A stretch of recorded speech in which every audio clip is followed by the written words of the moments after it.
আসসালামু আলাইকুম, সবাই কেমন আছেন? ভালো আছেন?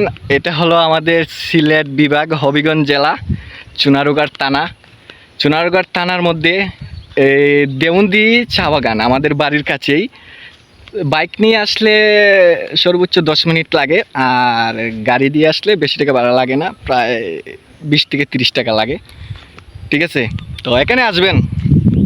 কেন বললাম, এই চা বাগানটা অনেক সুন্দর। আর আমাদের সিলেট মানেই তো মানে চায়ের রাজ্য। এই যে আমার পিছনে দেখেন দেখেন, এই যে ভিডিও চলতেছে, আমার টিম এটা। আমার একটা আছে ছোট ভাই, একটা আছে চাচা, আরেকটা চাচাই। মানে ওদের সাথে আমার খুব ক্লোজ চলাফেরা আর কি। সবসময় আমরা ভিডিও করি। এই যে আমাদের চা বাগান, আর এটার পাশেই কিন্তু শাপলা বাগান ছিল। ওই যে আমাদের চুনারুঘাটে দেউন্দি শাপলা বাগান ছিল, ওই শাপলা বাগানটা এখন মানে নাই আর কি, পানি নাই তো এই জন্যে। তো আসলে সবাই কেমন আছেন জানাবেন, কমেন্ট করবেন। আর আমরা সবসময় এখানে এসে ভিডিও করি। এই যে শুটিং চলছে, গান গাইতেছে ওরা। আমি একটা গান গেয়ে নেই আমার পাগল হাসান ভাইয়ের স্মরণে। পাগল হাসান ভাইয়ের অনেক ভক্ত ছিলাম। আর পাগল হাসান ভাই আমার একটা মনের মানুষ। সে কিন্তু একটু ভালো মানুষ ছিল, মনের মতো একটা মানুষ ছিল, মাটির মতো একটা মানুষ ছিল, সবার সাথে মিশতো। এই কি ছিল তোমার কথা, বুকা বইরা দিবা ব্যথা, ব্যথা দিতে একবার ভাবলা না, শোনা বন্ধু রে, ব্যথা দিতে একবার ভাবলা না। আসলে আমার কণ্ঠ সুন্দর না, ঠিক আছে। তারপর আর কি, আমার পাগল হাসান ভাইয়ের স্মরণে এই ভিডিওটা যেহেতু আমার পেজে এবং ইউটিউবে ছাড়বো, তাই আমি গানটা গাইলাম। আমি পাগল হাসান ভাইকে অনেক ভালোবাসতাম। পাগল হাসান ভাইয়ের সাথে হয়তো সরাসরি ওই রকম ক্লোজ চলাফেরা হয় নাই আমার, তবে পাগল হাসান ভাইকে আমি অনেক ভালোবাসতাম আর সারা জীবন স্মরণ রাখবো। সে আমাদের সিলেটের একটা রত্ন ছিল। যতটুকু আমি জানি এবং শুনছি, 1400 গানের উপরে লিখে গেছে। উনি ছিল গীতিকার, আর গীতিকার ছিল সে নিজেও গান অনেক সময় অনেক প্রোগ্রামে গিয়ে গাইতো।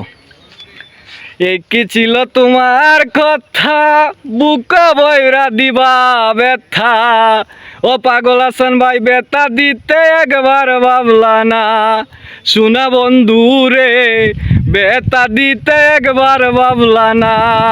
পাগল হাসান ভাই নিজে ব্যথার গন্ধ মাখলা না, ও পাগল হাসান ভাই কথা দিয়া কথা রাখলা না।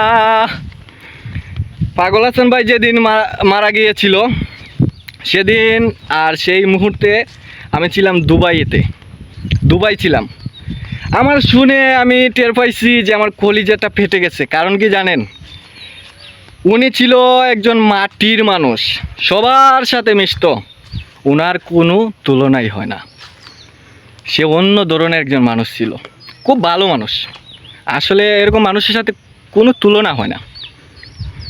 কথা দিয়া কথা রাখলা না, পাগল হাসান ভাই কথা দিয়া কথা রাখলা না। তো যাই হোক, আল্লাহ তাআলা পাগল হাসান ভাইকে জান্নাতুল ফেরদাউস এবং নসিব করুন। যাই হোক, কি বলবো, পাগল হাসান ভাইকে স্মরণ হয় তখন খুব কষ্ট হয়। এরকম মানুষ আর হয়তো আমাদের সিলেটে জন্ম হবে না। আল্লাহ তাআলা তার যেন বেহেশত নসিব করে, এটাই। তার কথা মনে হলে আসলে সবারই মন খারাপ হয়, সবারই।